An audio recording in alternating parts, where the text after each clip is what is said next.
नमस्कार, KCN news में आपका स्वागत है। आज हम विकासपुरी विधानसभा से भारतीय जनता पार्टी के लोकप्रिय समाज सेवी व नेता मनोज खंडेलवाल जी से क्षेत्रीय मुद्दों पर सीधी बात करेंगे। मनोज सर, बहुत बहुत स्वागत है हमारे चैनल में। सर, सबसे पहले हमारे दर्शकों को बताया, दिल्ली के तो जो प्रदूषण का लेवल दिनों दिन बढ़ता चला जा रहा है, दिल्ली की मुखिया की बात की जाए तो पूरी तरह से सचेत है सर। ऐसा है जी, दिल्ली की जो सरकार है पॉल्यूशन पे काफी काम में लगी हुई है, काफी काम कर रही है। बिल्कुल। मैं सिर्फ एक सुझाव दूंगा दिल्ली सरकार को।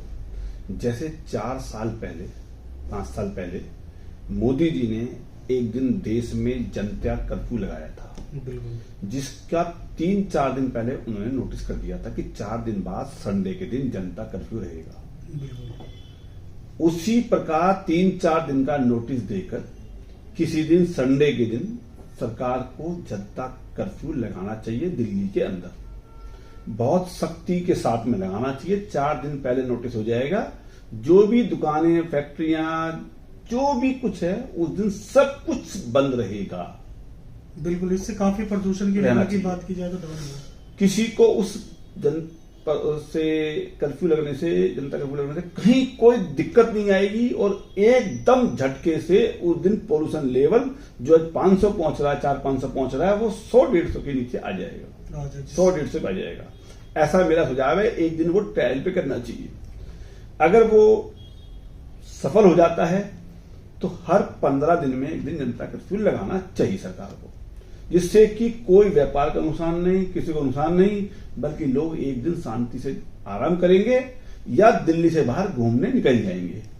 उससे कहीं ना कहीं सरकार को भी फायदा होगा और लोगों को अच्छा भी लगेगा। पोल्यूशन लेवल एकदम झटके से घट जाएगा। एक तो मेरा सुझाव ये है। दूसरा, जितनी ईमानदारी से, सख्ती के साथ में दिल्ली सरकार काम कर रही है, जब सरकार कोई आदेश देती है तो उसका पालन करते हैं प्रशासनिक अधिकारी नीचे के। पुलिस हो गई, ट्रैफिक पुलिस हो गए, पोल्यूशन डिपार्टमेंट हो गया, डीसीपी है, एसीपी है, एसएचओ है। जब मैंने पिछले दिनों देखा दिल्ली के अंदर बस अड्डे के पास कुछ और राज्य की बस जो 15-20 साल पुरानी डग्गा मार बसें थी, जो पोल्यूशन बहुत छोड़ रही थी, वो यहां घूम रही थी। तो इसका मतलब सरकार की नीयत तो साफ है, पर जो डीसीपी हैं या एसएचओ हैं, टीआई हैं, जो भी प्रशासनिक अधिकारी हैं सीनियर लेवल के, वो कहीं ना कहीं भ्रष्टाचार के कारण उसमें इन्वॉल्व हैं। और मैं चाहता हूं कि इस मामले में डीसीपी लेवल या डिप्टी डायरेक्टर लेवल पे कुछ बड़े अधिकारियों पर कार्रवाई हो, सब जिसके भी एरिया में गड़बड़ हो रही है। बिल्कुल। तो उससे एक अच्छा संदेश जाएगा और उनको संदेश जाएगा कि जो सरकार की जो आदेश है किसी भी चीज को, तुम उसको हल्के में लोगे तो माफ नहीं किया जाएगा। सस्पेंड कर देंगे, चाहे डीसीपी हो, चाहे वो एसीपी हो, चाहे टीआई हो। 2-4 सस्पेंड होंगे, सबकी अकल ध्यान आ जाएगी। उस पर सरकार की आदेश का पालन सख्ती से होगा, उसका असर रोड पे दिखाई देगा। बिल्कुल, चाहे कोई भी अधिकारी हो, कोई भी हो, किसी लेवल का हो, किसी को मत बख्शो। 2-4 बड़े अफसरों को रगड़ोगे तो नीचे सिस्टम सब चेंज हो जाएगा। जो अफसर अपने नीचे सिस्टम को नहीं सुधार पा रहा है, नहीं भ्रष्टाचार को रोक पा रहा है, पोल्यूशन हो रहा है, बसें चल रही हैं, तो बड़े अधिकारी को उठा के भेजो कहीं दूर। बहुत अच्छी बात कही खंडेलवाल जी। इस तरह लागू होना भी बहुत जरूरी है।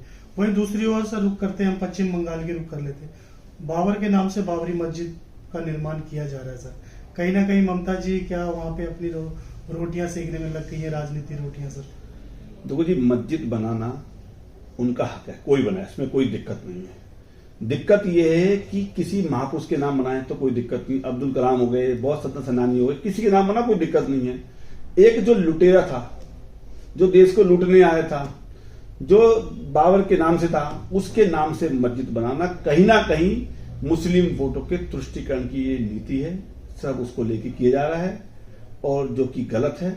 ऐसा होना नहीं चाहिए। ममता बनर्जी का शुरू से जो चलता आ रहा है चरित्र, वो चल रहा है। ये उनकी पार्टी का जो विधायक है जो कर रहा है, जो कि किसी भी तरीके से गलत है। वो मस्जिद बनना बनेगी बाबर के नाम पर। अगर किसी महापुरुष के नाम पे बनती तो बन सकती थी। मुझे लगता है कि वो संभव नहीं है, जो कि तुष्टिकरण को लेकर है, जो कि गलत है।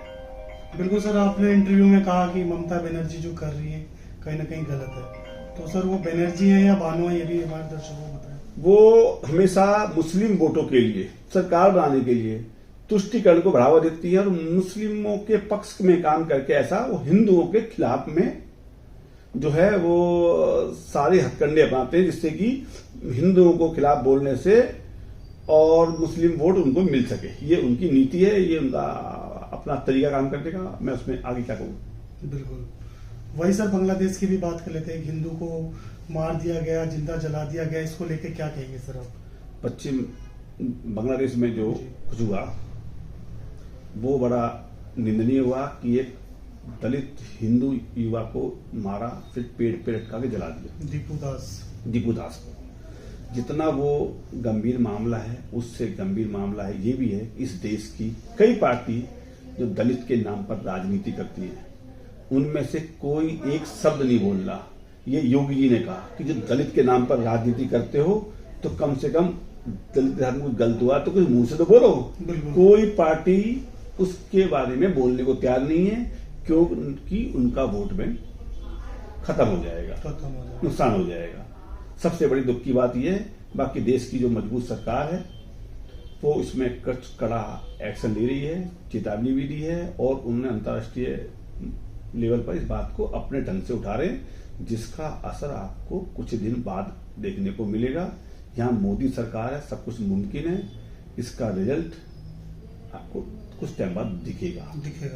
वही सर, जो अन्य पार्टी के लोग ये कहते हैं कि शेख हसीना को हिंदुस्तान में क्यों रखा जा रहा है, उनको बांग्लादेश भेज देना चाहिए। जब उनका देश ही उनके लिए सुरक्षित नहीं है तो भारत क्यों सुरक्षित का बात करता है? शेख हसीना जी एक पड़ोसी देश की प्रधानमंत्री थी। बिल्कुल। और हमारे देश में एक दूसरा वो हमारे हिंदुस्तान के पक्ष की बातें करती थी, हिंदुस्तान के पक्ष की प्रधानमंत्री थी, और जब उनके साथ वहां दिक्कत आई तो उन्होंने यहाँ शरण मांगी। हमारे देश का इतिहास रहा है कि अगर कोई शरण मांगने पड़ोसी भी आए तो उसको शरण देनी है, ना कि उसको धक्का मार के पब्लिक में धकेल देना है, वो नहीं करना है। तो हमने वो सही किया, उसको निर्णय से कोई फर्क पड़ता नहीं है।